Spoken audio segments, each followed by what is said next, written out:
سلطان فتح علی خان المعروف ٹیپو سلطان ایک عظیم مرد مجاہد، عادل و رعایت پرور، مستقبل شناس، مساوات و مذہبی رواداری کا علم بردار، روشن خیال اور بار بار معاف کرنے والا نرم گو حکمران تھا۔ ٹیپو سلطان کی سلطنت کی مدت 17 سال سن 1782 تا سن 1799 رہی۔ ٹیپو سلطان اگر چاہتے تو دوسرے نوابوں اور راجوں کی طرح انگریزوں کے آگے سر خم تسلیم کر کے اپنی حکومت کی میعاد میں اضافہ کر سکتے تھے، لیکن ٹیپو سلطان نے نہ صرف اپنے والد سلطان حیدر علی کی وراثت کو آگے بڑھایا بلکہ فرنگیوں کو اپنے وطن ہندوستان سے باہر نکالنے کا اپنی زندگی کا پہلا اور آخری مقصد بنا لیا۔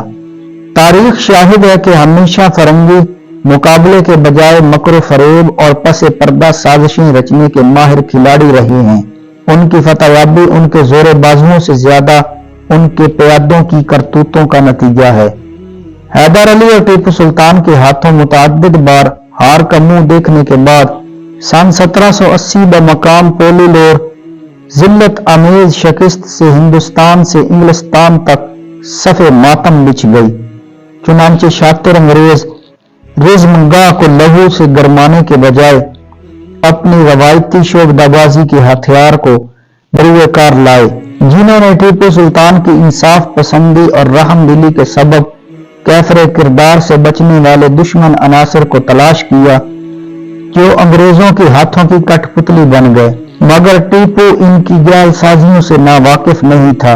اس نے انہیں متنبہ کیا تھا کہ ایسی بات نہیں کہ ہم تمہاری غداری سے واقف نہیں، تم اپنی اس بے وفائی کا جلد ہی مزہ چکھو گے، تمہاری آئندہ آنے والی نسلیں تمہارے ان سیاہ کارناموں کی نحوست سے ایک ایک دانے کی محتاج ہوں گی۔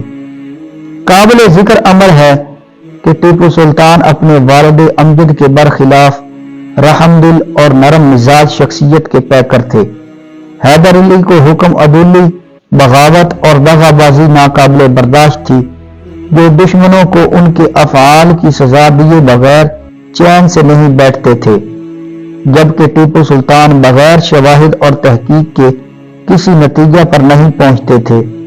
وہ حریفوں کو معافی مانگنے پر نہ صرف معاف کر دیتے تھے بلکہ انہیں سابقہ عہدوں پر مامور بھی کر دیتے تھے، جو سانپ کو دودھ پلانے جیسا تھا۔ سلطنت خداداد کے خاتمہ کی سب سے بڑی وجہ ٹیپو سلطان کی رحم دلی رہی۔ حیدر علی نے انتقال سے پہلے یہ وصیت کی تھی کہ میر صادق، میر غلام علی لنگڑا اور پورنیہ کے بارے میں اطمینان نہیں ہے، میرے بعد تم ان کو قتل کر دینا، لیکن ٹیپو سلطان نے حیدر علی کی وصیت پر عمل آوری نہ کرنے کا خمیازہ اپنی جان دے کر چکایا۔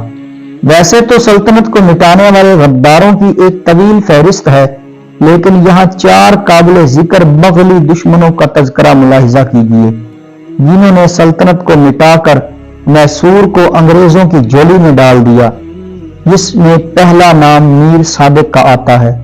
میر صادق ٹیپو کو ایک مرتبہ میر صادق دیوان کی بدعنوانی کا علم ہوا۔ چھاپے کے دوران اس کے گھر سے 10 لاکھ روپے اور 1 لاکھ اشرفیاں شاہی برآمد ہوئیں، جس کے بعد وہ کھلی دشمنی پر اتر آیا۔ سلطان تک کوئی خبر پہنچنے نہیں دیتا تھا۔ فیصلہ کن موڑ پر سپاہیوں سے کہا کہ وہ جا کر اپنی تنخواہیں وصول کر لیں۔ اس سے ٹیپو سلطان کا دفاع کمزور ہو گیا۔ جس وقت گمسان کی جنگ ہو رہی تھی اور سلطان دروازے سے باہر نکلا تو اس نے دروازے کو اندر سے بند کرا دیا، لیکن خدا کا کرشمہ دیکھیے کہ اسے اگلے دن کا سورج بھی دیکھنا نصیب نہیں ہوا۔ پنڈت پورنیہ نے فرانسیسیوں اور سلطان ٹیپو کے مابین ہونے والے فوجی معاہدہ کی نقل میسور کی رانی لکشمی امانی کو پہنچائی تھی، جس نے بعد میں اس کی اطلاع انگریز افسر جنرل ہارس کو پہنچائی۔ اس کی پالیسی کی وجہ سے کمپنی نے اس کو میسور کا دیوان منتخب کیا۔ پورنیہ کی غداری آخر وقت تک بے نقاب نہیں ہوئی۔ جب اسے پوری طرح یقین ہو گیا تو اعلانیہ نمک حرامی کرتا ہے، یعنی شگاف اور جنوبی فصیل پر متعین فوج کو تنخواہ کے بہانے سے مسجد اعلیٰ کے پاس بلا کر انگریز فوج کو قلعہ پر چڑھ آنے کی سہولت فراہم کرتا ہے۔ مہاتما گاندھی پورنیا کی غداری کے بارے میں یوں اظہار افسوس کرتے ہیں کہ عظیم سلطان کا وزیر اعظم ہندو تھا۔ یہ کتنے شرم کی بات ہے کہ اس نے دشمنوں کے ہاتھوں میں کھیل کر آزادی کے عظیم عاشق کے ساتھ غداری کی۔ ٹیپو سلطان کے اگلے غدار کا نام ہے میر غلام علی عرف لنگڑا۔ یہ مشیر اعلیٰ تھا، قلعہ جات اور افواج کا ناظم اعلیٰ تھا، جسے سفیر بنا کر سلطان ترکی کے دربار اور دیگر مقامات پر بھیجا گیا۔ جب وطن واپس لوٹا تو اس کے خلاف خرد برد کی شکایت ہوئی۔ جو تحائف سلطان ترکی نے ٹیپو سلطان کے لیے بھیجے تھے اس نے چھپا لیے۔ خانہ تلاشی کی گئی تو سامان برآمد ہو گیا، جس پر غلام علی کو نظر بند کر دیا گیا۔ معافی کے بعد سلطان نے رہا کر کے وزیر بحر بنا دیا۔ ٹیپو سلطان کے اگلے غدار کا نام ہے راجہ خان۔ راجہ خان سلطان کے ذاتی عملہ میں شامل تھا، لیکن سکون کی کھنک دیکھ کر ایمان بیچنے میں دیر نہ کی۔ آخری ایام تک اس کے اوپر شک کی انگلی تک نہیں اٹھی۔ اس نے ہی شہادت سے پہلے سلطان کو خود سپردگی کا مشورہ دیا تھا۔